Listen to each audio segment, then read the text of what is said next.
ओम शांति। 28/4/2025 प्रातः मुरली। ओम शांति। बाप दादा मधुबन। ओम शांति मीठे बाप दादा। मीठे बच्चे, हंजी मीठे बाबा। तुम्हारा प्यार विनाशी शरीरों से नहीं होना चाहिए। एक विधेयी से प्यार करो, देह को देखते हुए नहीं देखो। एक विधेयी से प्यार करो, देह को देखते हुए नहीं देखो। प्रश्न है, बुद्धि को स्वच्छ बनाने का पुरुषार्थ क्या है? स्वच्छ बुद्धि की निशानी क्या होगी? उत्तर, देही अभिमानी बनने से ही बुद्धि स्वच्छ बनती है। ऐसे देही अभिमानी बच्चे अपने को आत्मा समझ एक बाप को प्यार करेंगे, बाप से ही सुनेंगे। लेकिन जो मूढ़मती है वह देह को प्यार करते हैं, देह को ही श्रृंगारते रहते हैं।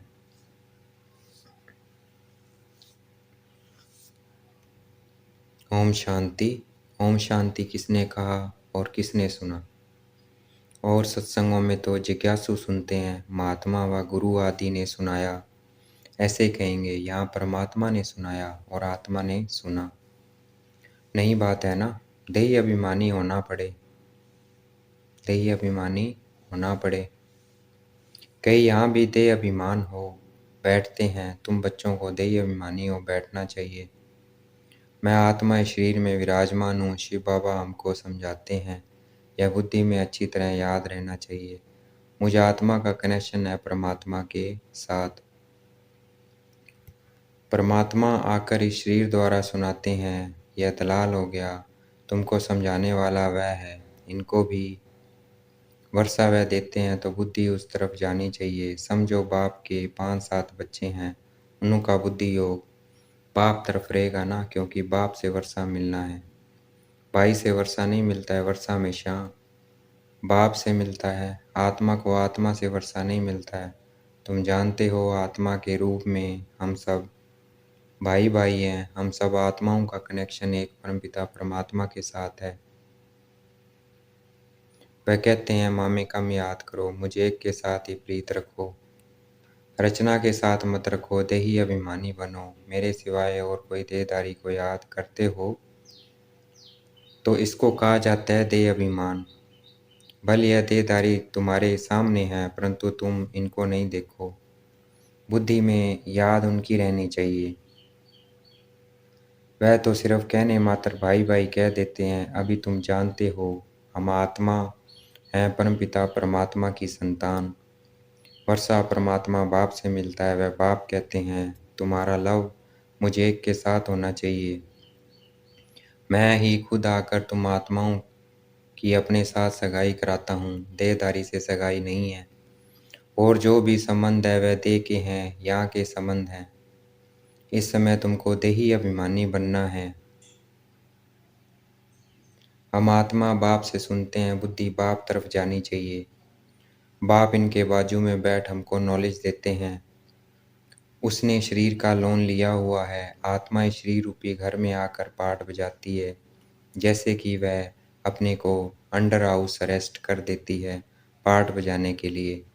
है तो फ्री, परंतु इसमें प्रवेश कर अपने को इस घर में बंद कर पाठ बजाती है। आत्मा ही एक शरीर छोड़ दूसरा लेती है, पाठ बजाती है। इस समय जो जितना देही अभिमानी रहेंगे वह उच्च पद पाएंगे। बाबा के शरीर में भी तुम्हारा प्यार नहीं होना चाहिए, रिंचक मात्र भी नहीं है। शरीर तो कोई काम का नहीं है। मैं इस शरीर में प्रवेश करता हूँ सिर्फ तुमको समझाने के लिए। यह है रावण का राज्य है, पराया देश। रावण को जलाते हैं परंतु समझते नहीं हैं। चित्र आदि जो भी बनाते हैं उनको जानते नहीं हैं, बिल्कुल ही मूढ़मती है। रावण राज्य में सब मूढ़मती हो जाते हैं, देह अभिमान है ना, तुच्छ बुद्धि बन गए हैं। बाप कहते हैं मूढ़मती जो होंगे वह देह को याद करते रहेंगे, देह से प्यार रखेंगे। स्वच्छ बुद्धि जो होंगे वह तो अपने को आत्मा समझ परमात्मा को याद कर परमात्मा से सुनते रहेंगे।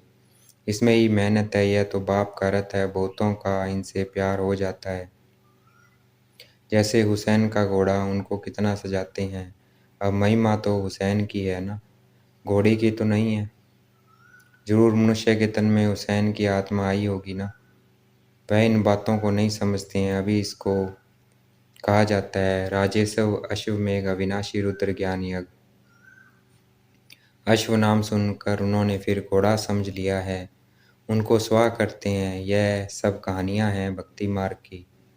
अभी तुमको हसीन बनाने वाला मुसाफिर तो यह है ना। अभी तुम जानते हो हम पहले गोरे थे फिर सांवरे बने हैं। जो भी आत्माएं पहले पहले आती है तो पहले सतो प्रधान है फिर सतो रजो तमो में आती है। बाप आकर सबको हसीन सुंदर बना देते हैं। जो भी धर्म स्थापन अर्थ आते हैं वह सब हसीन आत्माएं होती हैं। बाद में काम चिता पर बैठ खाली हो जाती हैं। पहले सुंदर फिर शाम बनती है। या नंबर 1 में पहले पहले आते हैं तो सबसे जास्ती सुंदर बनते हैं। इन लक्ष्मी नारायण जैसी नेचुरल सुंदर तो कोई हो न सके, यह ज्ञान की बात है। बल क्रिश्चियन लोग भारतवासियों से सुंदर गोरे हैं क्योंकि उस तरफ के रहने वाले हैं, परंतु सतयुग में तो नेचुरल ब्यूटी है। आत्मा और शरीर दोनों सुंदर हैं। इस समय सब पतित सांवरे हैं। फिर बाप आकर सबको सुंदर बनाते हैं। पहले सतो प्रधान पवित्र होते हैं फिर उतरते उतरते काम चिता पर बैठ काले हो जाते हैं। अब बाप आया है सभी आत्माओं को पवित्र बनाने। बाप को याद करने से ही तुम पावन बन जाएंगे। तो याद करना है एक को, देहधारी से प्रीत नहीं रखनी है। बुद्धि में यह रहे कि हम एक बाप के हैं, वही सब कुछ है। इन आंखों से देखने वाले जो भी हैं वह सब विनाश हो जाएंगे। ये आंखें भी खत्म हो जाएंगी। परमपिता परमात्मा को तो त्रिनेत्री कहा जाता है। उनको ज्ञान का तीसरा नेत्र है। त्रिनेत्री, त्रिकालदर्शी, त्रिलोकीनाथ यह टाइटल उनको मिले हैं। अभी तुमको तीनों लोकों का ज्ञान है फिर यह गुम हो जाता है। जिसमें ज्ञान है वही आकर देते हैं तुमको। बाप 84 जन्मों का ज्ञान सुनाते हैं। बाप कहते हैं अपने को आत्मा समझो, मैं इस शरीर में प्रवेश कर आया हूँ तुमको पावन बनाने। मुझे याद करने से ही पावन बनेंगे और कोई को याद किया तो सतो प्रधान बन नहीं सकेंगे। पाप कटेंगे नहीं तो कहेंगे विनाश काले, विपरीत बुद्धि विनश्यन्ति। मनुष्य तो बहुत अंधश्रद्धा में है, देहधारियों में ही मोह रखते हैं। अब तुमको देही अभिमानी बनना है। एक में ही मोह रखना है, दूसरा कोई में मोह है तो गोया बाप से विपरीत बुद्धि है। बाप कितना समझाते हैं, मुझ बाप को ही याद करो, इसमें ही मेहनत है। तुम कहते भी हो हम पतितों को आकर पावन बनाओ। बाप ही पावन बनाते हैं। तुम बच्चों को 84 जन्मों की हिस्ट्री ज्योग्राफी बाप ही समझाते हैं, वह तो सहज है ना। बाकी याद की ही डिफ़िकल्टी सब्जेक्ट है। बाप के साथ योग रखने में कोई भी होशियारी नहीं है। जो बच्चे याद में होशियार नहीं हैं वह जैसे पंडित हैं। ज्ञान में बल कितने भी होशियार हों, याद में नहीं रहते हैं तो वह पंडित हैं। बाबा पंडित की एक कहानी सुनाते हैं ना, जिसको सुनाया वह तो परमात्मा को याद कर पार हो गया। पंडित का दृष्टांत भी तुम्हारे लिए है। बाप को तुम याद करो तो पार हो जाएंगे। सिर्फ मुरली में तिखे होंगे तो पार जा नहीं सकेंगे। याद के सिवाय विक्रम विनाश नहीं होंगे। यह सब दृष्टांत बनाए हैं। बाप बैठ यथार्थ रीति समझाते हैं, उनको निश्चय बैठ गया है। एक ही बात पकड़ ली है कि परमात्मा को याद करने से पार हो जाएंगे। सिर्फ ज्ञान होगा, योग नहीं तो उच्च पद पा नहीं सकेंगे। ऐसे बहुत हैं याद में नहीं रहते हैं। मूल बात है ही याद की। बहुत अच्छी अच्छी सर्विस करने वाले हैं, परंतु बुद्धि योग ठीक नहीं होगा तो फंस पड़ेंगे। योग वाला कभी देह अभिमान में नहीं फंसेगा। अशुद्ध संकल्प नहीं आएंगे। याद में कच्चा होगा तो तूफान आएंगे। योग से कर्म इंद्रियां एकदम वश हो जाती है। बाप राइट और रॉन्ग को समझाने की बुद्धि भी देते हैं। औरों की देह तरफ बुद्धि जाने से विपरीत बुद्धि विनश्यंती हो जाएंगे। ज्ञान अलग है, योग अलग है। योग से हेल्थ, ज्ञान से वेल्थ मिलती है। योग से हेल्थ, ज्ञान से वेल्थ मिलती है। योग से शरीर की आयु बढ़ती है। आत्मा तो बड़ी छोटी होती नहीं है।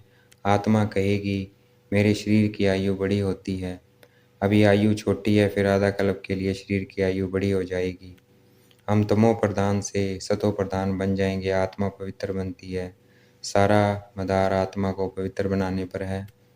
पवित्र नहीं बनेंगे तो पद भी नहीं पाएंगे। माया चार्ट रखने में बच्चों को सुस्त बना देती है।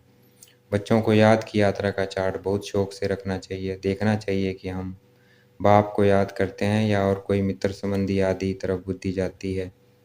सारे दिन में याद किसकी रही अथवा प्रीत किसके साथ रही, कितना टाइम वेस्ट किया, अपना चार्ट रखना चाहिए। परंतु कोई में ताकत नहीं जो चार्ट रेगुलर रख सके, कोई विरला रख सकते हैं। माया पूरा चार्ट रखने नहीं देती है, एकदम सुस्त बना देती है, चुस्ती निकल जाती है। बाप कहते हैं मोमे कम याद करो, मैं तो सभी आशिकों का माशिक हूँ। तो माशूक को याद करना चाहिए ना। माशूक बाप कहते हैं तुमने आधा कल्प याद किया, मैं कहता हूँ मुझे याद करो तो विक्रम विनाश हो जाए। ऐसा बाप जो सुख देने वाला है, कितना याद करना चाहिए। और तो सब दुख देने वाले हैं, वह कोई काम आने वाले नहीं है। अंत समय एक परमात्मा बाप ही काम आता है। अंत का समय एक हद का होता है, एक बेहद का होता है। बाप समझाते हैं अच्छी रीति याद करते रहेंगे तो अकाले मृत्यु नहीं होगी, तुमको अमर बना देते हैं। पहले तो बाप के साथ प्रीत बुद्धि चाहिए। कोई के भी शरीर के साथ प्रीत होगी तो गिर पड़ेंगे, फेल हो जाएंगे, चंद्रवंशी में चले जाएंगे।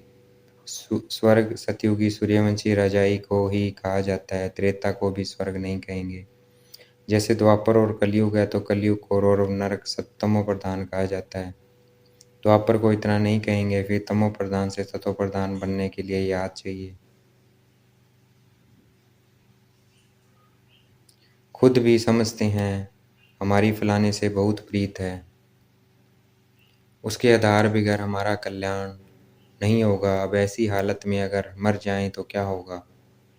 विनाश काले विपरीत बुद्धि विनश्यन्ति, धूल छाई पद पा लेंगे। आजकल दुनिया में फैशन की भी बहुत बड़ी मुसीबत है।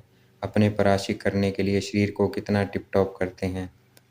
अब बाप कहते हैं बच्चे किसी के भी नाम रूप में मत फंसो। लक्ष्मी नारायण की ड्रेस देखो कैसे रॉयल है, वह है ही शिवालय, इसको कहा जाता है विशालय। इन देवताओं के आगे जाकर कहते हैं हम विशालय के रहने वाले हैं। आजकल तो फैशन की ऐसी मुसीबत है, सबकी नज़र चली जाती है, फिर पकड़ कर भगा ले जाते हैं। सतयुग में तो कायदे सिर चलन होती है, वहाँ तो नेचुरल ब्यूटी है ना, अंधश्रद्धा की बात नहीं है। यहाँ तो देखने से दिल लग जाती है तो फिर और धर्म वालों से भी शादी कर लेते हैं। अभी तुम्हारी है ईश्वरीय बुद्धि, पत्थर बुद्धि से पारस बुद्धि बाप के सिवाय कोई बना न सके। वह है ही रावण संप्रदाय, तुम अभी राम संप्रदाय बने हो। पांडव और कौरव एक ही संप्रदाय के थे, बाकी यादव है यूरोपवासी। गीता से कोई भी नहीं समझते हैं कि यादव यूरोपवासी हैं। वह तो यादव संप्रदाय भी हाँ कह देते हैं। बाप बैठ समझाते हैं यादव है यूरोपवासी जिन्होंने अपने विनाश के लिए यह मुसल्ला दीन बनाए हैं। पांडवों की विजय होती है, वह जाकर स्वर्ग के मालिक बनेंगे। परमात्मा ही आकर स्वर्ग की स्थापना करते हैं। शास्त्रों में तो दिखाया है पांडव गल मरे, फिर क्या हुआ। कुछ भी समझ नहीं, पत्थर बुद्धि है ना। ड्रामा के राज को जरा भी कोई जानते ही नहीं है। बाबा के पास बच्चे आते हैं, कहता हूँ बल जेवर आदि पहनो। कहते हैं बाबा जहाँ जेवर शोभते हैं कहाँ है। पतित आत्मा पतित शरीर को जेवर क्या शोभेगा। पतित आत्मा पतित शरीर को जेवर क्या शोभेगा। वहाँ तो हम इन जेवरों आदि से सजे रहेंगे। अथाह धन होता है, सब सुखी सुखी रहते हैं। अथाह धन होता है, सब सुखी सुखी रहते हैं। बल वहाँ फील होता है यह राजा है हम प्रजा हैं, परंतु दुख की बात नहीं है। यहाँ अनाज आदि नहीं मिलता है तो मनुष्य दुखी होते हैं। वहाँ तो सब कुछ मिलता है, दुख अक्षर मुख से निकलेगा नहीं। नाम ही है स्वर्ग। यूरोपियन लोग उनको पैराडाइज कहते हैं, समझते हैं वहाँ गॉड गॉडेज रहते थे, इसलिए उन्होंने चित्र भी बहुत खरीद करते हैं। परंतु वह स्वर्ग फिर कहाँ गया यह किसी को पता नहीं है। तुम अभी जानते हो यह चक्कर कैसे फिरता है। नई सो पुरानी, पुरानी सो फिर नई दुनिया बनती है। देही अभिमानी बनने में बड़ी मेहनत है। तुम देही अभिमानी बनने से इन अनेक बीमारियों आदि से छूट सकेंगे।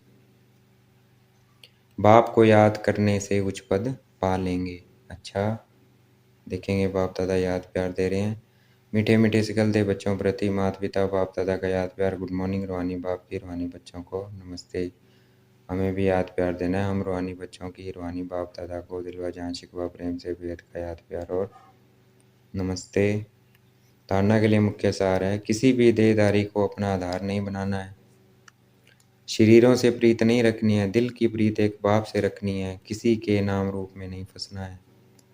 याद का चार्ट शौक से रखना है, इसमें सुस्त नहीं बनना है। चार्ट में देखना है मेरी बुद्धि किसकी तरफ जाती है, कितना टाइम वेस्ट करते हैं। सुख देने वाला बाप कितना समय याद रहता है। आज का वरदान है, देखेंगे बाप दादा ने मस्तक पे हाथ रखा वरदान दे रहे हैं। गृहस्थ व्यवहार और ईश्वरीय व्यवहार दोनों की समानता द्वारा सदा हल्के और सफल भव। गृहस्थ व्यवहार और ईश्वरीय व्यवहार दोनों की समानता द्वारा सदा हल्के और सफल भव।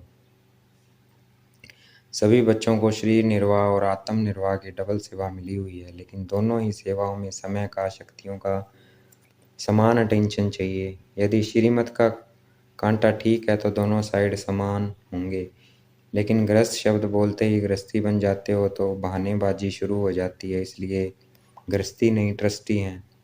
इस स्मृति से गृहस्थ व्यवहार और ईश्वर व्यवहार दोनों में समानता रखो तो सदा हल्के और सफल रहेंगे। आज का स्लोगन है, फर्स्ट डिवीजन में आने के लिए कर्म इंद्रिय जीत माया जीत बनो।